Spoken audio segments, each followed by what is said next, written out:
Hotep Nefer Kemet. Welcome in great peace to Egypt. I'm Ptah Hotep, the vizier of King Jed Kara Essasi, in the 5th dynasty of the Old Kingdom, during the 24th century before your common era. I felt weakness when I became old. So, I plead the king to allow me to retire, and appoint my son in my position. The king approved of my son succeeding me as vizier, but on condition that I transmit my experience and wisdom to him. Thus, I wrote these instructions, which you named after me. You call it, the Maxims and Teachings of Ptah Hotep. I distilled the wisdom and experience not only for my son, but for all people. These maxims will survive forever and ever, as these writings came from my soul according to the rules of Goddess Maat, who controls the cosmic order and harmony. I wrote my Sibayit. I mean my instructions of wisdom for all coming generations and students to write them as teaching lessons. You found many pieces of their copies, but they made some writing mistakes. Maybe in another episode, I can explain my Sibayit or teachings, wisdom and maxims, so that the whole world can know something of our virtues, conduct and morals. But today, I'll talk about something different. It is about the majority of our people, I mean the farmers and peasants. Part of my responsibilities was to supervise the granaries of both the south and the north. That is to say Upper and Lower Egypt. So, the talk has to tackle agriculture in our country, which we call Kemet. And Kemet means the black arable land, to distinguish it from Desheret, which means the red land or the desert. The story of peasants and agriculture in our country goes back to time immemorial. Here our ancestors used to collect food and survive on hunting in the swamps and prairies, like all humans in the world at that time.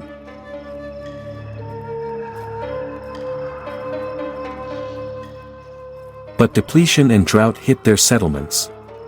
However, the Great Nile was making its way through our land from south to north. The river was wide and shallow. Its banks were lower than the high lands around it. Our ancestors lived at these heights. When drought befell them, they descended from the higher level to the lower level, to live on the only water source, I mean the Nile River. The river would compensate them for the depletion of rain, the drying of swamps, and the desertification of lands. They were fighting each other for the limited resources. But the Nile forced them to cooperate and live together.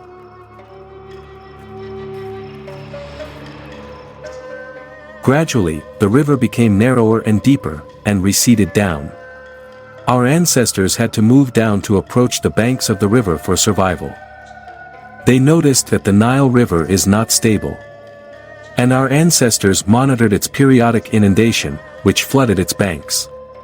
When the flood was over, a layer of black silt was deposited on the banks of the river, and then plants would grow. So, we could find food again. We learned how to sow seeds after the flood, and to wait for what we sowed to grow, so that we can harvest crops to feed our children. Hence, we could make our food. We would no longer wander, to pick up what nature bestowed upon us. Our ancestors settled with their families on the banks of the great river. Each family would cultivate what is under its hands. Then our little families grew into clans, supporting each other. But we have noticed that after every flood, the markers of property are lost. Wars arose between these families and clans. We lost a lot and evil spread. But an unknown sage came up with the great idea of defining the private property with fixed signs. This wise man recorded for each one his own property. We came to call him Pedj Nooh, meaning land surveyor. Individuals, families, and clans knew what belonged to each of them. We waited for this Pedj Nooh every year after the flood season. He would redraw the boundaries and ownership of the lands. We used to give him a reward for that from the bounties we had. The Nile was unstable. When it comes with a reasonable flood, we sow, harvest and eat. Sometimes it comes up very high, destroying everything.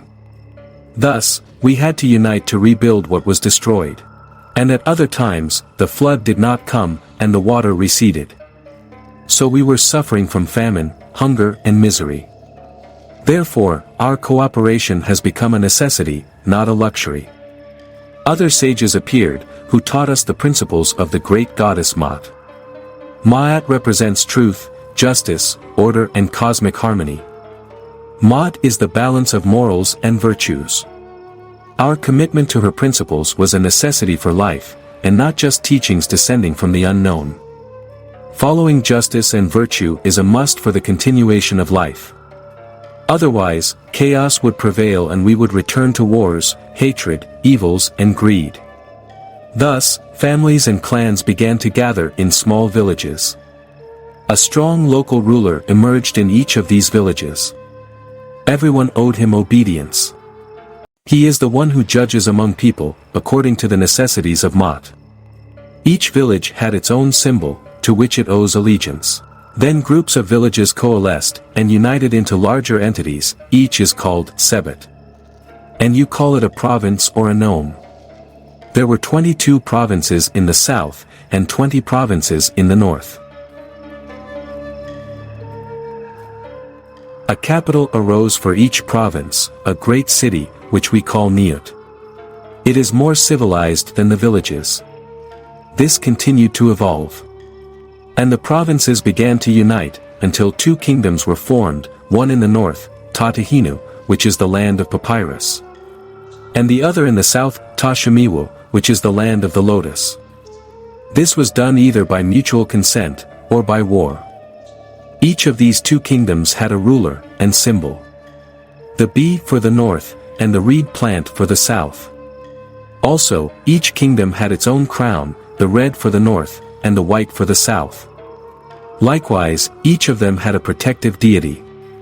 The cobra wa jet for the north, and Nekbet, the female vulture for the south. There is another story of the wars between the kingdoms of the north and the south, which I will recount in another episode. The two kingdoms were united 9 times. They then separated, and the capitals of each union changed each time. Sometimes the north won, and sometimes the south won. At last, that great king Menes, known also as Narmer, emerged into existence. He united the two kingdoms forever. He established one capital, Memphis, for the united Egypt. And we started our written history. Thanks to our invention of writing and documentation. But, that's another story. Thus, we had one king for the united north and south, to whom we owed obedience and allegiance. We bestowed upon him what the gods have enjoyed of respect, reverence, and sanctification. So, his word became like theirs, binding on everyone, provided that he uttered the words of Maat, and ruled according to her principles. Accordingly, order prevailed, and chaos came to end. As for our first relationship with agriculture, it relied on dividing lands and defining property. We are no longer fighting over it throughout the country. Rather, it was this idea that led to the emergence of United Egypt later. How did this happen from the start? It is due to us doing a land survey and excelling in arithmetic and mathematics. It is the genius idea of Pedj Nooh. And that's another story, for the next time.